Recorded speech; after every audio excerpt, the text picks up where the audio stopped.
Hi, my name is Henry Tenby, and if you don't have this book by Hans Weissman, it is about everything that you wanted to know regarding the PBY Canso, the Catalina. It's an amazing aircraft.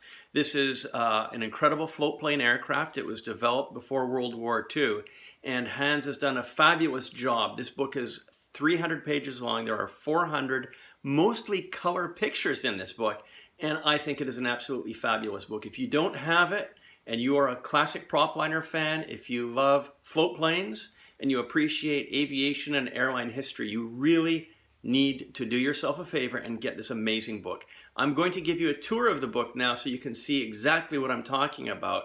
It is value priced. There are not too many of these around. I think they've sold out of a good number of the books. It was published last year in 2018, and you do need to get this book from specialized booksellers. So you can find it on Amazon or just do a Google search and you'll find it quite easily. But I do recommend you get it ASAP before they're gone. So here in this video, I'm now going to present the highlights of this book, and I really do think it is a 20 out of 10 book. Okay, so let's get into this book. It's good size. Printing is very high quality. As I say, it's almost 300 pages. We're talking exactly 288 pages. And working backwards, it goes from, of course, most current back to the aircraft's initial design and conception before the war. But in these current day pages, these are aircraft that are still operational. These are survivors. These are PBY Cansos that are still operated by specialist groups and museums throughout the world. The aircraft is powered by the same engines as the DC-3, and therefore, of course, the engines are readily available. And the photography is second to none. Just beautiful photography, lots of air-to-airs. Oh, that's actually a photo taken by yours truly, Buffalo Airways, over Yellowknife. I took that back in the mid-90s. So as you can see, a number of these aircraft are warbirds, and you can still fly on some of these, I believe. There are some specialist tour operators that, there's actually one of the aircraft right there, so they're expensive trips, but I believe these safaris can still be booked. Anyhow, look at the color, look at the quality of the print, 20 out of 10. Hans took many of these pictures himself, but he also had, over the last 50 years, collected an amazing collection of photos from other like-minded aviation fans. Look at that beautiful shot. Incredible.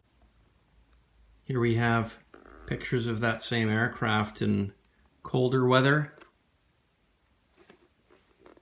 It's fantastic, really. Beautifully presented. South Pacific, or perhaps Brazil, the Caribbean. Stories now moving back into the 50s, I guess. Float planes and operators in remote parts of the world decades ago. Accidents, aircraft recoveries, old advertisements, military operators from years past, Danish Air Force. It's just really an absolutely beautiful book. Look at that. Brazilian airline. So this is a labor of love. His association with the aircraft dates back to when he was a child.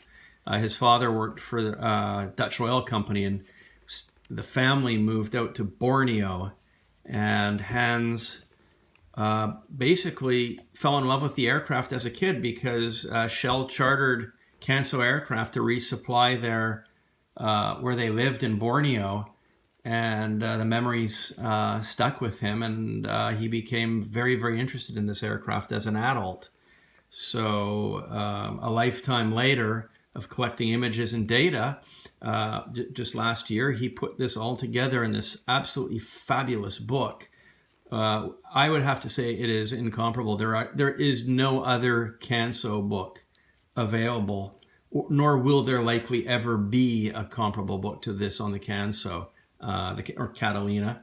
And it, again, for propliner fans, for aviation buffs, for fans of float plane aircraft, this is such an amazing resource. I am really, really happy with this book. It's not often that you see a labor of love like this. So let's give a round of applause to Hans for putting out such a fabulous book. And do yourself a favor and find this book and buy it, because it won't be around forever, and you definitely want to have a copy in your aviation book library.